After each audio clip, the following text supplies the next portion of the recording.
আচ্ছা, আজ আমরা লাস্ট পেজ 352 নিয়ে আলোচনা করব। 352 এর ফার্স্ট প্রবলেম দেখি কি বলে দিয়েছে। ফার্স্ট প্রবলেম বলেছে একের দাগের একের প্রবলেমটা। ফার্স্ট প্রবলেম বলেছে এফ একটা ফাংশন দিয়ে দিয়েছে, সেটা বলেছে 3x² minus 14x 3x² minus 14x plus 10। বলেছে এফ ইনভার্স 8 ফাইন্ড করো। আচ্ছা, এফ ইনভার্স -8 ফাইন্ড করো। এফ ইনভার্স -8 ফাইন্ড করতে গেলে আমি জানি এফ এক্স মানে হচ্ছে Y, 3x² minus 14x plus 10। তাহলে আমাকে কি করতে হবে? আমাকে করতে হবে এক্স যদি এপারে লাফ দিয়ে যায় এফ এর থ্রু, তাহলে দেখতে হয়ে যায় এফ অফ এক্স, সেটাকে আমরা ওয়াই দিয়ে ডিফাইন করে থাকি। অ্যান্ড সেই ওয়াই যদি এপারে আসতে চাইবে কার থ্রু? এফ ইনভার্সের থ্রু। এফ ইনভার্সের থ্রু এপারে এসে কীরকম দেখতে হবে? এফ ইনভার্স ওয়াই, সেটা কিনা এক্স। তাহলে ওয়াই যেটা রয়েছে এক্সের ফর্মে আমাকে এক্স ইজিক্যালস টু ওয়াইয়ের ফর্মে আনতে হবে। এক্স ইজিক্যালস টু ওয়াইয়ের ফর্মে আনতে গেলে এটাকে হোল স্কোয়ার ফর্মে সাজাতে হবে। তাহলে ওই জন্য 3 কমন নিলাম, x² মাইনাস 14/3x প্লাস 10/3। এরপর হোল স্কোয়ারে সাজানো মানে হচ্ছে আমি এ প্লাস বি বা মাইনাস বি, সেটা হোল স্কোয়ারে সাজাতে গেলে তার আগের লাইন কী করতে হবে? a² প্লাস বা মাইনাস 2ab প্লাস b²। আশা করি বোঝা গেছে। কারণ হোল স্কোয়ার সাজাতে গেলে তার আগের লাইনটা আমাকে এরকমভাবে সাজাতে হবে, তাহলে আমি পরের লাইনটা এরকমভাবে বলতে পারবো। তাহলে y/3কে এদিকে নিয়ে চলে আসলাম। আচ্ছা, এটাকে যদি হোল স্কোয়ারে সাজাতে হয় তাহলে আমাকে এটাকে a ভাবতে হবে, a² করলাম। তাহলে মাইনাস কি করতে হবে? 2ab করতে হবে। যেহেতু মাইনাস রয়েছে ওই জন্য মাইনাস নিতে হবে আমাকে এখানে। আর আগের লাইনটাও সেম করতে হবে। 2 নিলাম, a নিলাম। এবার b কত দিয়ে মাল্টিপ্লাই করলে 14/3 হবে? তাহলে অলরেডি 2 রয়েছে, তাহলে 7/3 দিয়ে মাল্টিপ্লাই করলে 14/3 ইন্টু এক্স হবে। এটা ম্যাচ করে গেছে, এটাও ম্যাচ করে গেছে। তাহলে b যেহেতু এটা নিয়েছি, তাহলে b আমাকে 7/3 হোল স্কোয়ার নিতে হবে। এবার এটা নিয়েছি, এটা এক্সট্রা নিয়েছি, তাহলে এক্সট্রা নিয়েছি, তাহলে মাইনাস করতে হবে। আর প্লাস 10/3 যেরকম ছিল সেরকম রেখে দিলাম। তাহলে পরের লাইনে বলতে পারবো y/3, এখান থেকে এই পর্যন্ত বলতে পারবো x মাইনাস 7/3 সেটার হোল স্কোয়ার। আর এটা হয়ে যাবে কত? প্লাস দিয়ে বলবো -49 ডিভাইডেড বাই 9 প্লাস 10/3। তাহলে এটা লসাগু করলে দেখি কত হচ্ছে? y/3 x মাইনাস 7/3 সেটার হোল স্কোয়ার। এটা লসাগু হয়ে যাবে 9 মাইনাস 49, অ্যান্ড এটা হয়ে যাবে 3 3 যা 9 মানে 3 10 30, তাহলে 19/9 y/3 x মাইনাস 7/3 সেটার হোল স্কোয়ার। এটা হয়ে যাবে মাইনাস 19/9। 19/9 এদিকে নিয়ে আসলে কত হয়ে যাবে? y/3 plus 19/9 is equals to x minus 7/3 সেটার হোল স্কোয়ার। তাহলে 7/3 এক্স মাইনাস 7/3 ইজিক্যালস টু কত পাবো? প্লাস মাইনাস স্কোয়ারটা ওইদিকে চলে গেলে রুট হয়ে যাবে y/3 প্লাস 19/9। তাহলে x ইজিক্যালস টু কত হবে? x ইজিক্যালস টু হয়ে যাবে 7/3 plus minus root under y/3 plus 19/9। দেখো বুঝতে পারলে কিনা? যদি বোঝা গেছে তাহলে ভালো কথা। এই xc হয়ে যাবে, xc কি? xc দেখতে পেলাম f ইনভার্স y, xc হয়ে যাবে আমার f ইনভার্স y। তাহলে f ইনভার্স y এর রেজাল্ট কত পেলাম?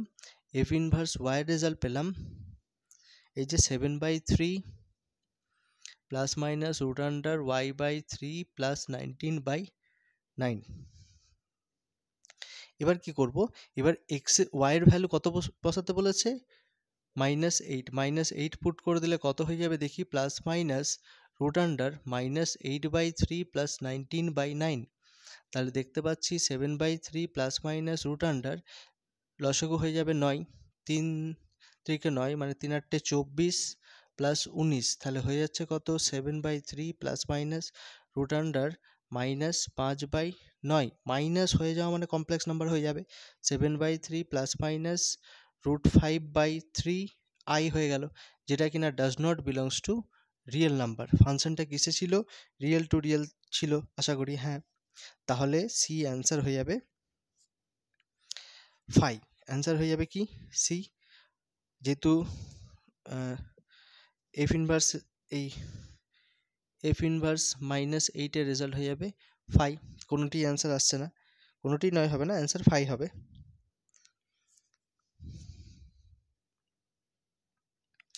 Option number C. চলো পরের কোশ্চেন দেখি কি বলে দিয়েছে। আশা করি বোঝা গেছে, একটু দেখে নাও,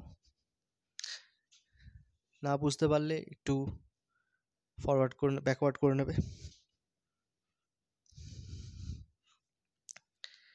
थोड़े फ्लैशबैक में चल जाना और देख लेना मैंने क्या क्या बताया है।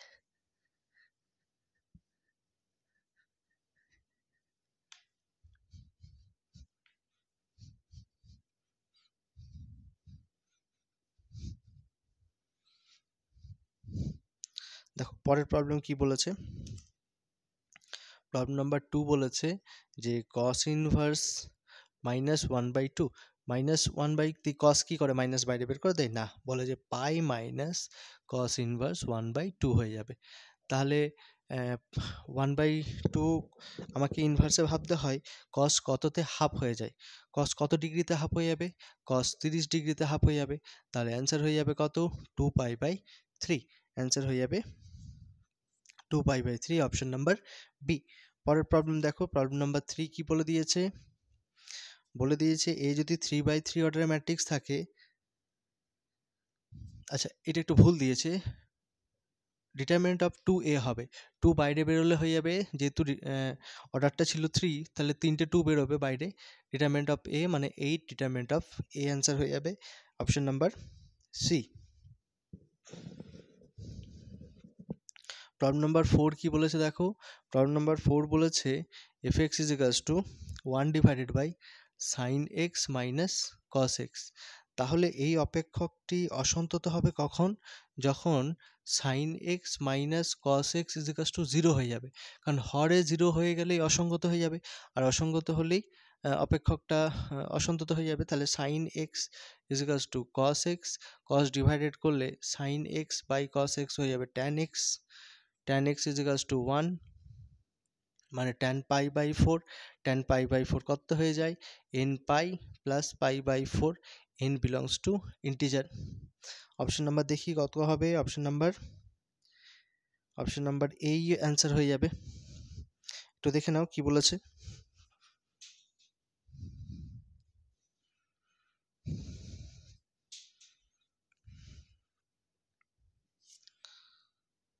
একটু বোর্ডটা ক্লিয়ার করে নিই।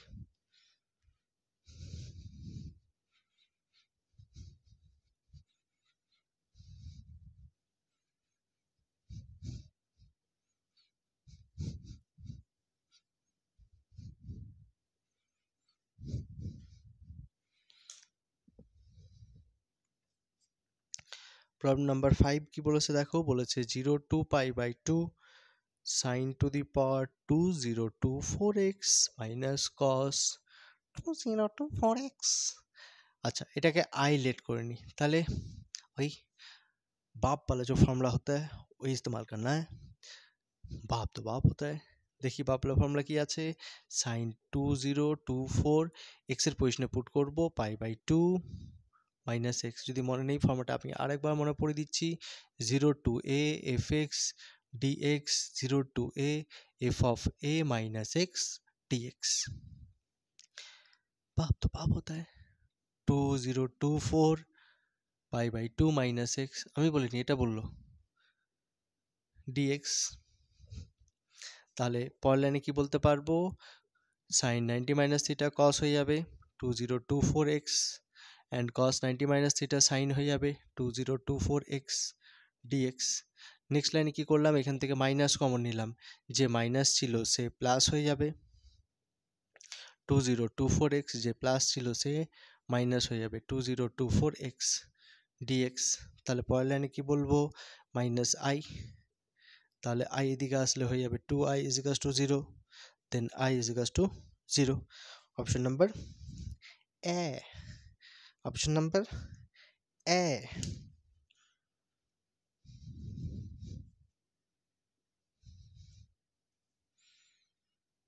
দেখে নাও একটু কি বলেছিল, কিভাবে করলাম।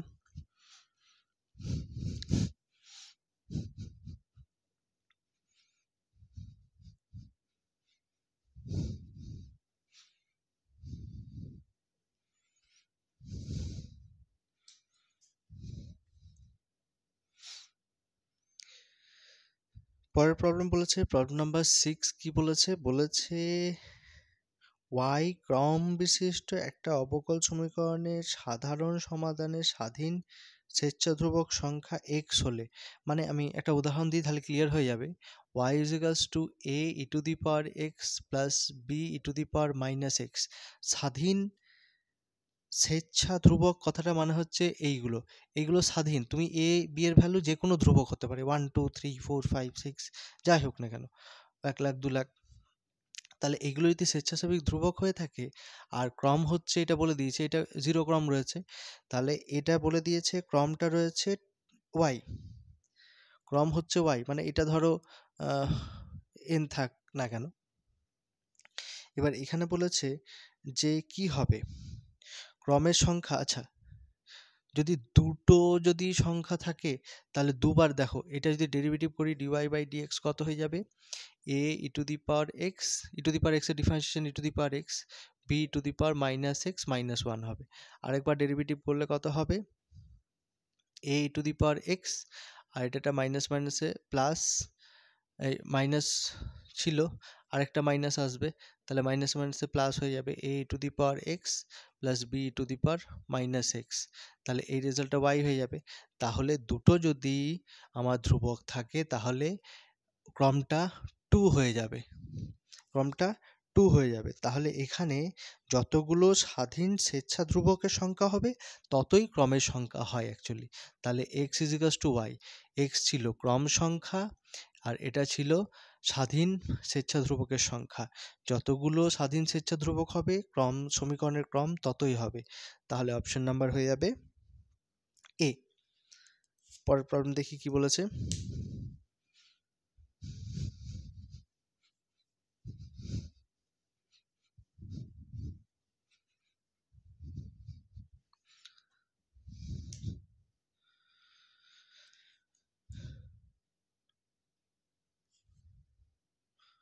প্রবলেম নাম্বার 7 বলেছে y is equals to mx plus 1 and সরলরেখাটি y square is equals to 4x অধিবৃত্তের এই বিন্দুতে স্পর্শ করে, y is equals to, আচ্ছা এইটার স্পর্শকের সমীকরণ বের করে নিই, ডেরিভেটিভ করলে 2y dy by dx is equals to 4, তাহলে dy by dx এর রেজাল্ট হয়ে যাবে 4 by 2y dy by dx ওই বিন্দুতে, কোন বিন্দুতে, বিন্দুটা বলে দিয়েছে তোমার 1, 2, তাহলে বসিয়ে দিলে এটা 2 2 যা 4, তাহলে 2 ডিভাইডেড বাই y এর ভ্যালু 2 বসিয়ে দিলাম 1, তাহলে এখানে সরলরেখার প্রবণতা হয়ে যাচ্ছে 1, মানে এই প্রবণতা হয়ে যাচ্ছে কত m, m হচ্ছে প্রবণতা, আর এখানে প্রবণতা পেলাম 1, তাহলে দুটোর প্রবণতা কিন্তু সেম হওয়ার কথা, যদি স্পর্শ হয়ে থাকে তাহলে m এর ভ্যালু কত হয়ে যাবে, m এর ভ্যালু হয়ে যাবে আমার 1, অপশন নাম্বার এ।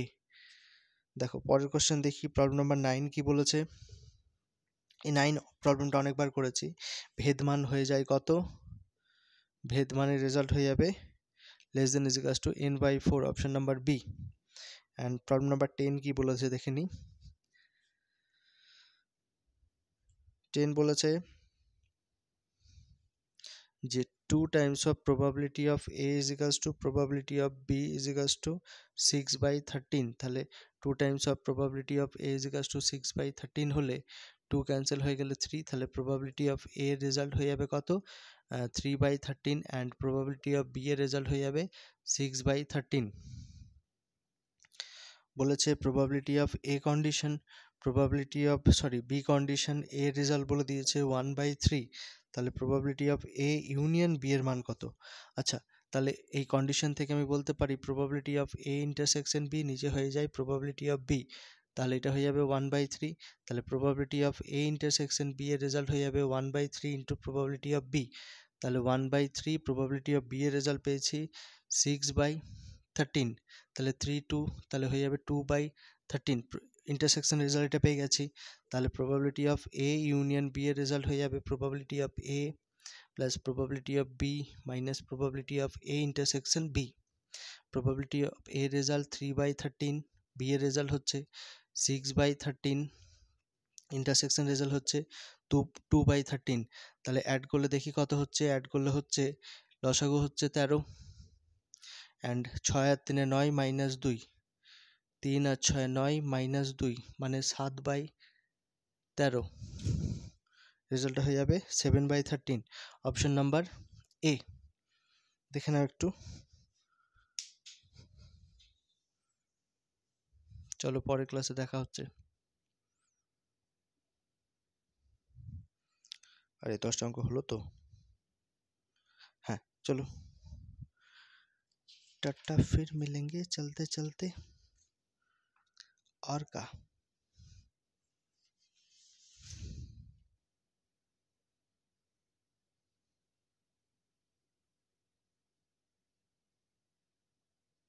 এই 8-এর প্রবলেমটা করলাম না।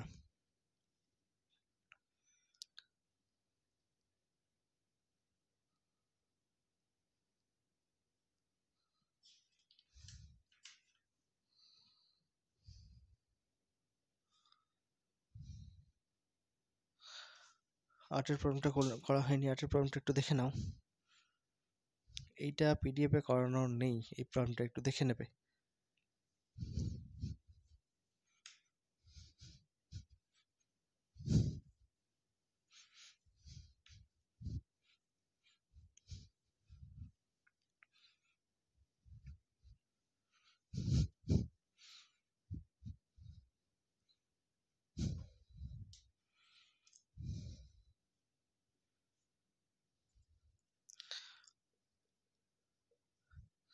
আটের প্রবলেমটা বলেছে, আচ্ছা এটা এ ভেক্টর নাম দিয়ে দিই, 2i cap minus 3j cap plus 6k cap, and B vector বলে দিয়েছে i cap plus 3j cap plus 7k cap. বলছে প্রথম ভেক্টরের ওপর মানে এ এর ওপর বি এর ভেক্টর অভিক্ষেপ, ভেক্টর অভিক্ষেপ কত হয়ে যায়? ভেক্টর অভিক্ষেপ হয়ে যাবে, যেই দুটোর মধ্যে অভিক্ষেপটা হচ্ছে সেটা ডট হবে প্রথমে, ডিভাইডেড বাই যার ওপর হচ্ছে তার ম্যাগনিটিউড, কার ওপর হচ্ছে? এ ভেক্টরের ওপর। এবার যার ওপর হচ্ছে তারই ইউনিট ভেক্টর, তাহলে প্রথমে কি করব, এ ডট বি ফাইন্ড করি। এ ডট বি এর রেজাল্ট হবে, ডট করতে গেলে আয়ের সহগের সাথে গুণ হবে, যে সহগের সাথে গুণ হলো, কে সহগের সাথে গুণ হলো, তাহলে হয়ে গেল কত? 42 অ্যান্ড 2 44, 44 থেকে 10 বাদ দিলে 34, তাহলে 35 হয়ে গেছে। নেক্সট কি করব, এ ম্যাগনিটিউড ফাইন্ড করতে হবে। এ ম্যাগনিটিউডের রেজাল্ট হয়ে যাবে রুট আন্ডার আয়ের সহগের হোল স্কোয়ার, জে সহগের হোল স্কোয়ার, কে সহগের হোল স্কোয়ার, তাহলে হয়ে যাবে কত? 4 + 9 + 36 40 রুট 49 মানে হয়ে যাবে 7, অ্যান্ড এ ক্যাপের রেজাল্ট কত হয়ে যাবে? এ ভেক্টর ডিভাইডেড বাই এ ভেক্টরের ম্যাগনিটিউডের রেজাল্ট। এ ভেক্টর কত হবে? এ ভেক্টর হয়ে যাবে 2i cap minus 3j cap plus 6k cap divided by 7, তাহলে অ্যান্সারটা হয়ে যাবে কত? অ্যান্সারটা হয়ে যাবে 35/7 into 2i cap minus 3j cap plus 6k cap divided by 7, 5 7 35, 5/7 2i cap minus 3j cap plus 6k cap. Option হবে, আচ্ছা দেখো ভেক্টর অভিক্ষেপ চেয়েছে, স্কেলার অভিক্ষেপ দিয়েছে মনে হচ্ছে, দেখি, হ্যাঁ স্কেলার অভিক্ষেপ দিয়েছে। স্কেলার অভিক্ষেপ যদি বলে, স্কেলার অভিক্ষেপ বা শুধু যদি অভিক্ষেপ বলে তাহলে স্কেলার অভিক্ষেপ বের করলেই হয়। স্কেলার অভিক্ষেপ হয় যে দুটোর মধ্যে হচ্ছে সেই দুটো ডট হবে, আর যার ওপর হচ্ছে তার ম্যাগনিটিউডের রেজাল্ট হবে। তাহলে ডট প্রোডাক্ট দেখলাম 35, ম্যাগনিটিউডের রেজাল্ট দেখলাম 7, তাহলে ফাইনাল অ্যান্সার হয়ে যাবে 5। কিন্তু ভেক্টরের অভিক্ষেপ বলেছে, দেখেছো? ভেক্টর অভিক্ষেপ না, শুধু ভেক্টরের অভিক্ষেপ বলেছে, আমি পড়তে ভুল করেছি। বি ভেক্টরের অভিক্ষেপ যেহেতু বলেছে, অভিক্ষেপ মানে স্কেলার কোয়ান্টিটি বের করতে বলেছে, তার মানে এটা হয়ে যাবে অ্যান্সার। আমার এটা করা ভুল হলো, যাই হোক ভেক্টর অভিক্ষেপ বলে এইভাবে ফাইন্ড করবে, তাহলে অপশন হয়ে যাবে বি। চলো পরের ক্লাস দেখা হচ্ছে।